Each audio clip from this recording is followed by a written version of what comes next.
আগামী 2025-26 অর্থবছরের বাজেট প্রণয়নের কাজ শুরু করে দিয়েছে অন্তর্বর্তী সরকার। এজন্য সরকারের বিভিন্ন মন্ত্রণালয়, বিভাগ ও সংস্থার কাছ থেকে তথ্য চাওয়া হয়েছে। প্রাথমিকভাবে আগামী অর্থবছরের জন্য 8,48,000 কোটি টাকার বাজেট প্রণয়নের লক্ষ্যমাত্রা নির্ধারণ করা হয়েছে।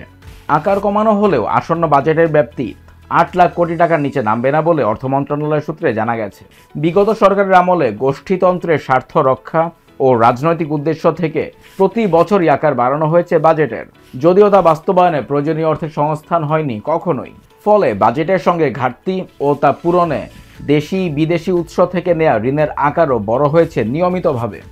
গণঅভ্যুত্থানে শেখ হাসিনা সরকারের পতনের পর আত্মঘাতী এ বাজেট প্রবণতা থেকে বেরিয়ে আসা হবে বলে প্রত্যাশা করেছিলেন অর্থনীতিবিদরা। কিন্তু চলতি অর্থবছরের জন্য আওয়ামী লীগের রেখে যাওয়া বাজেটে কাঠামোগত কোনো পরিবর্তন আনেনি অন্তর্বর্তী সরকার।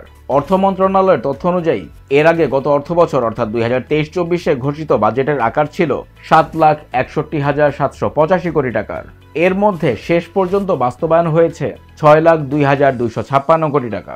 এর ধারাবাহিকতায় চলতি অর্থবছরের জন্য 7,97,000 কোটি টাকার বিশাল বাজেট রেখে গেছে পতিত আওয়ামী লীগ সরকার। এর মধ্যে পরিচালন ব্যয় ধরা হয়েছে 5,06,971 কোটি টাকা আর উন্নয়ন ব্যয় 2,81,453 কোটি টাকা। বাজেটে ঘাটতির পরিমাণ 2,51,598 কোটি টাকা। দেশি বিদেশি উৎস থেকে নেওয়া ঋণের মাধ্যমে এ ঘাটতি পূরণের কথা রয়েছে। এখন পর্যন্ত পাওয়া তথ্য অনুযায়ী প্রতি বছর সংশোধিত বাজেটে ঘোষিতের তুলনায় যতটা কমিয়ে আনা হয়, এবার সংশোধনের মাধ্যমে তা ছোট করার মাত্রা হবে আরও কম। Centre for policy dialogue CPD নির্বাহী পরিচালক ডক্টর ফাহমিদা খাতুন বণিক বার্তাকে বলেন, তার মতে আগামী অর্থবছরের বাজেট অনেক বড় করার প্রয়োজন নেই, আবার ঘাটতিও কম রাখতে হবে, তাহলে মূল্যস্ফীতির চাপ কম থাকবে। এক্ষেত্রে ভারসাম্য করতে হবে, না হলে অর্থনীতি আবার ক্ষতিগ্রস্ত হবে। মূল্যস্ফীতি নিয়ন্ত্রণের জন্য যেহেতু সংকোচনমূলক মুদ্রানীতি অনুসরণ করা হচ্ছে, সেহেতু সরকারের আর্থিক নীতিও এর সঙ্গে সামঞ্জস্যপূর্ণ হওয়া উচিত। অভ্যন্তরীণ রাজস্ব আয়ের পরিস্থিতিও ভালো নয়, বিদেশি সহায়তা সেভাবে আসছে না। এক্ষেত্রে বাস্তবায়নযোগ্য ও প্রায়োগিক একটি বাজেট দরকার। বাজেট প্রণয়নের অংশ হিসেবে আগামী 2025-26 অর্থবছরের জন্য প্রাথমিকভাবে প্রায় 5,64,000 কোটি টাকার রাজস্ব আয়ের লক্ষ্যমাত্রা নির্ধারণ করেছে অভ্যন্তরীণ সম্পদ বিভাগ আইআরডি, যা চলতি 2024-25 অর্থবছরের তুলনায় প্রায় 74,000 কোটি টাকা বেশি। চলতি অর্থবছরে এনবিআর এর রাজস্ব আহরণের লক্ষ্যমাত্রা নির্ধারিত হয়েছে 4,90,000 কোটি টাকা। এর মধ্যে অর্থবছর প্রথম 5 মাসে আহরণ হয়েছে 1,26,777 কোটি টাকা, যদিও লক্ষ্যমাত্রা ছিল প্রায় 1,69,015 কোটি টাকা। এই 5 মাসে রাজস্ব আহরণ কমেছে আগের অর্থবছরের একই সময়ের তুলনায় 2.62%। গত নভেম্বরে 36,901 কোটি টাকা রাজস্ব আহরণ লক্ষ্যমাত্রার বিপরীতে আয় হয়েছে 25,359 কোটি টাকা। এর আগে 2023-24 অর্থবছরে এনবিআর এর 4,10,000 কোটি টাকা রাজস্ব আহরণের লক্ষ্যমাত্রা থাকলেও শেষ পর্যন্ত আদায় হয়েছিল 3,82,562 কোটি টাকা। ফলে মোট ঘাটতি দাঁড়িয়েছিল প্রায় 28,000 কোটি টাকায় বা 7%-এর কাছাকাছিতে।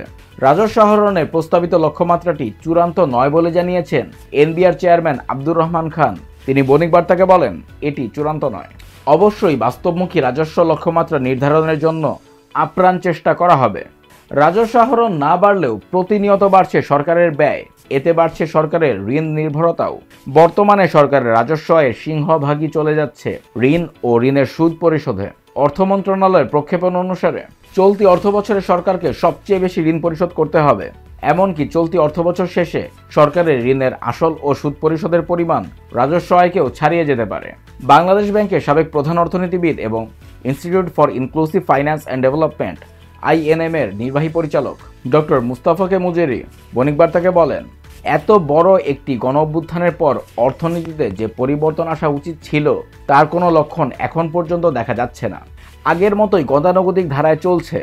বাজেটের আকার আমাদের সম্পদের প্রাপ্যতার সঙ্গে ভারসাম্য রেখে নির্ধারণ করা উচিত। তিনি আরও বলেন, আগের সরকারের সময় বড় বাজেট দেওয়ার মাধ্যমে বাহবা নেয়ার যে প্রবণতা ছিল, সে ধরনের মনোভাব যদি বর্তমান সরকারের মধ্যেও থাকে তা দুঃখজনক। গতবারের বাজেট বাস্তবায়নের সময় অর্থনৈতিক পরিস্থিতি যেমন ছিল, বর্তমানে তা আরও খারাপ হয়েছে। গত জুলাই থেকে এখন পর্যন্ত অর্থনৈতিক কর্মকাণ্ডে গতি আসেনি। এ পরিস্থিতিতে এত বড় বাজেট বাস্তবতার সঙ্গে সাংঘর্ষিক।